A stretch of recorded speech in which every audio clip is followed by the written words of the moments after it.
Hello students, today we are going to start the old clock shop. It is taken from class 6, A Pact with the Sun. The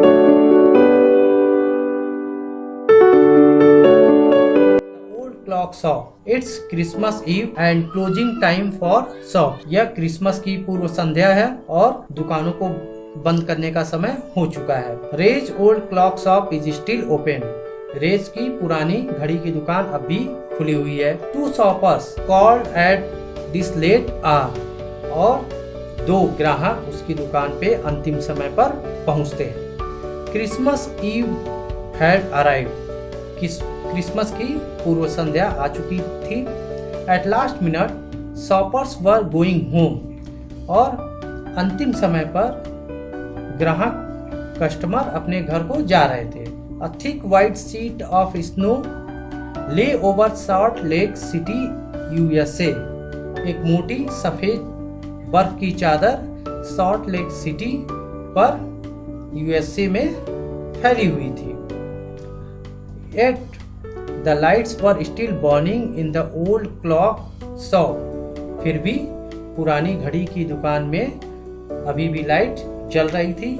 As Ray, it's old deaf owner, जैसे इसका मालिक का नाम था रे, जो बूढ़ा और बहरा था. Work on a clock he had sold that day.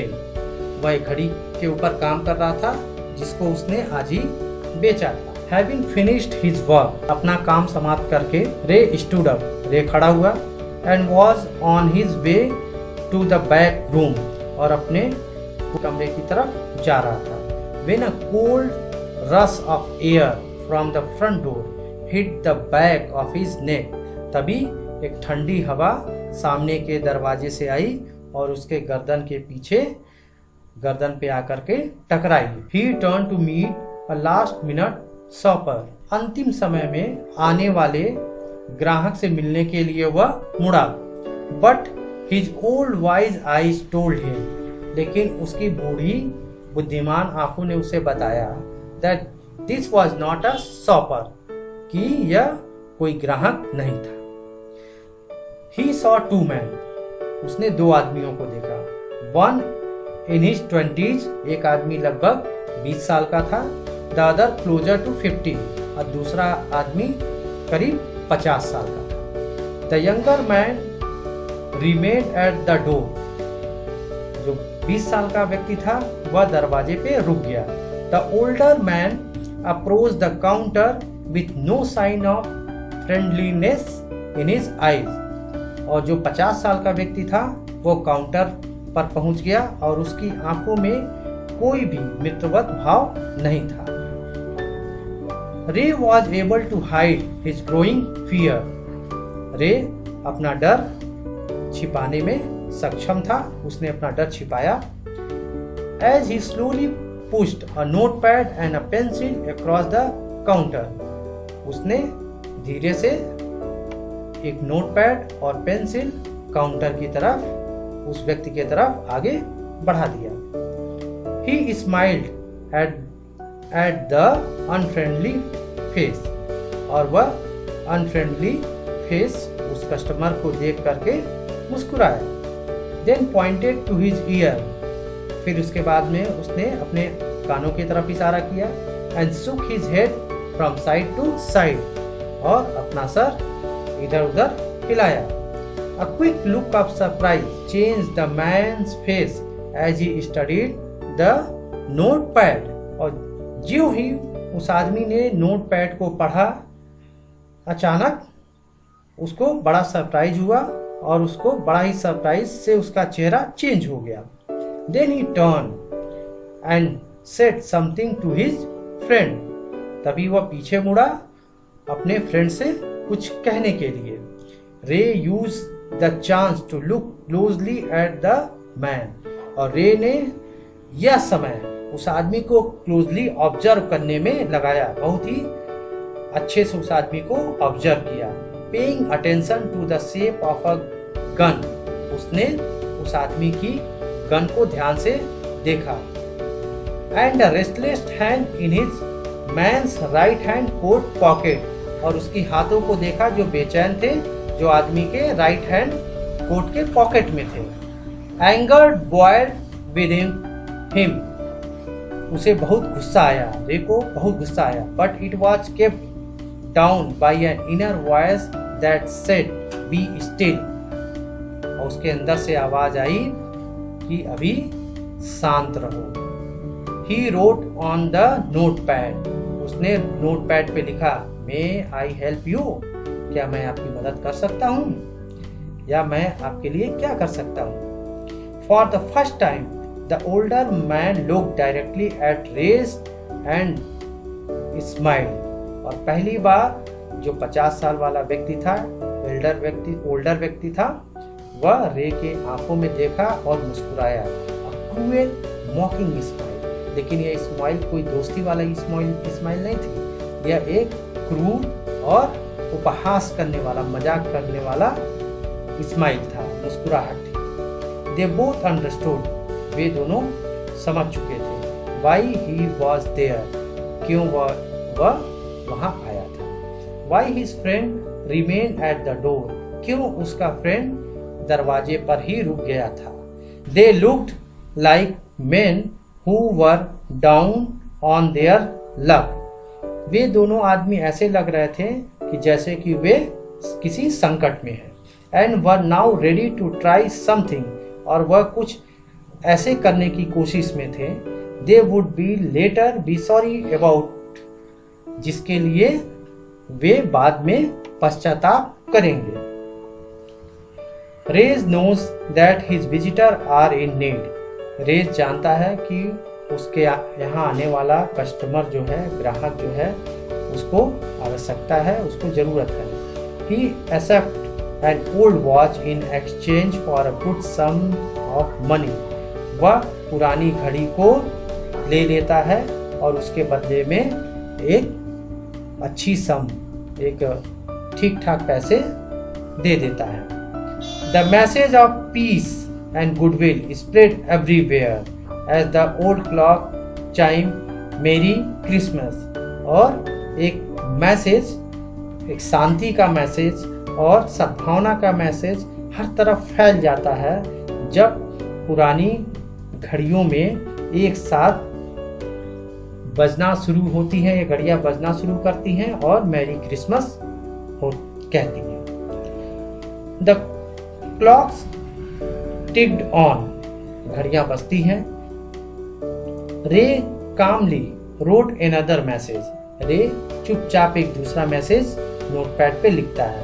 Have you come to pick up a clock or a watch, क्या आप यहाँ पर कोई दीवार घड़ी खरीदने आए हैं या हाथ वाली घड़ी खरीदने आए हैं। Then he pointed to long board filled with hanging clocks and pocket watches, तब वह व्यक्ति एक बोर्ड की तरफ इशारा करता है जहां पर लोन लिखा होता है, और यह बोर्ड जो है क्लॉक्स, दीवार वाली घड़ियों और पॉकेट में रखे जाने वाली घड़ियों के बीच में टंगी होती है। He was not a pawn broker, actually में रे कोई पॉन ब्रोकर नहीं होता है। पॉन ब्रोकर का मतलब होता है वह व्यक्ति होता है जो व्यक्ति गिरवी सामान रखता है, वह सामान लेता है और उसके एवज में, बदले में कुछ पैसे आपको दे देता है। But at the same time couldn't say no to the needy people, लेकिन वह किसी भी जरूरतमंद आदमी को नहीं करता है। Who placed their old watches or clocks before him for anything they could get, और जो भी व्यक्ति उसके पास पुरानी घड़ियों को लेकर के आते हैं और उसके एवज में जो चाहते हैं अगर वो मिल जाता है तो उनको वो पैसे दे देता है और उनकी पुरानी घड़ियों को रख लेता है। He loaned more than he should, और वो जो घड़ियां लेता है और जितने पैसे में उन घड़ियों को मिलना चाहिए, जितने पैसे उस घड़ी को मिलने चाहिए उससे ज़्यादा लोन लोगों को दे दिया करता है। They would be there when the owners wanted them back, और उन घड़ियों को वो वापस भी कर देता है जब उसके मालिक ओनर उसको वापस लेना चाहते हैं। एट द सेम प्राइस, उसी दामों पर, उसी पैसे पे ही हैड पेड, जो पैसे उसने उन लोगों को दिए होते हैं, विथ नो इंटरेस्ट, बिना किसी ब्याज के, बिना किसी सूद के। यानी कि जो घड़ियाँ वो अपने पास रखता है उन घड़ियों को वापस करता है, लेकिन उसके लिए वो कोई ब्याज उन लोगों से नहीं लेता है। Then the older man seem to feel a little easier. अब जो 50 साल वाला व्यक्ति होता है थोड़ा सा अपने आप को इजी कंफर्ट करता है। Took out his hand from his pocket, अपने जेब में से अपना हाथ निकालता है। And quickly looked at the watch, और जल्दी से अपनी वॉच की तरफ देखता है, रिस्ट वॉच की तरफ देखता है। How much will you give me for this, आप हमें इसके लिए कितना दे सकते हैं। द मैन रोट, उस आदमी ने नोटपैड पे लिखा। रे notice a little same in the grey eyes looking at him. रे ने नोटिस किया उस आदमी के आंखों में शर्म थी, वो आदमी शर्मा रहा था। The watch was nothing special, लेकिन घड़ी के अंदर कुछ भी खास बात नहीं थी। And yet had great power, लेकिन फिर भी उसके अंदर एक आकर्षण शक्ति थी। It was something to exchange a way out of a bad situation, यह कुछ ऐसी चीज थी जिसके बदले में बुरे समय में कुछ मिल सकता था। Knowing that great need had brought the man to his shop in the first place, यह जान करके कि यह आदमी को बहुत ज़रूरत है और पहली बार वह इस शॉप पर आया है। रे आस्क्स, रे पूछता है, how much do you need for it, आपको कितने पैसे की आवश्यकता है, आप इसके लिए कितना चाहते हैं। The reply came back on the note pad, और नोट पैड पे वो आदमी लिखता है, वॉट एवर इट्स वर्थ, जितने पैसे के लायक यह घड़ी है उतना पैसा आप हमें दे दीजिए। रे reached into his cash box and pulled out a $50 note. रे अपने कैश बॉक्स की तरफ जाता है और $50 का एक नोट निकालता है। And pass it into the man's hand, और उस आदमी के हाथों में दे देता है। एज दे शूक हैंड, जब दोनों एक दूसरे से हाथ मिलाते हैं, रे लुक्ड इनटू द मैन्स आई, रे उस आदमी की आंखों में देखता है। दे सीम्स टू से थैंक, और उसकी आंखें ऐसे लगती हैं कि जैसे वो आदमी उसे थैंक यू कह रहा है। They both new the watch वजन वर्थ दैट मच, उन दोनों को मालूम था कि उस घड़ी की कीमत उतनी नहीं थी कि जितना रे ने उसे दिया था। Before turning to leave the man road, वहाँ से जाने से पहले उस आदमी ने फिर से नोटपैड पे लिखा, आई विल बी बैक, मैं वापस आऊँगा, टू पिक अप इट, इसे लेने के लिए, as soon as I can, जितनी जल्दी हो सके। मेरी क्रिसमस, और उस आदमी ने मेरी क्रिसमस विश किया। The little story ended on the half hour with the clocks striking all together, और यह कहानी आधे घंटे में खत्म हो गई जब सारी घड़ियां एक साथ मिलकर के बजने लगी। The timepieces which had been looking on silently all the while, और ये सारी घड़ियां जो चुपचाप ये सारे ड्रामा को, ये सारी चीज़ों को देख रही थी, wrong out the time with such a feeling, सभी एक साथ बजने लगी ऐसी भावना के साथ, ऐसी फीलिंग के साथ, दैट इवन रे thought he could hear them, और रे भी सोचने लगा कि वह इन घड़ियों की बजने की जो आवाज़ है वो उसको सुनाई दे रही है। देयर स्वीट म्यूजिकल मैसेज, उनके मधुर और म्यूजिकल मैसेज जो था, वॉज फिल्ड विथ होप, आशाओं से भरे हुए मैसेज थे इन घड़ियों के। The timeless message of peace on earth, goodwill towards all was felt by the three men who stood in the old clock shop.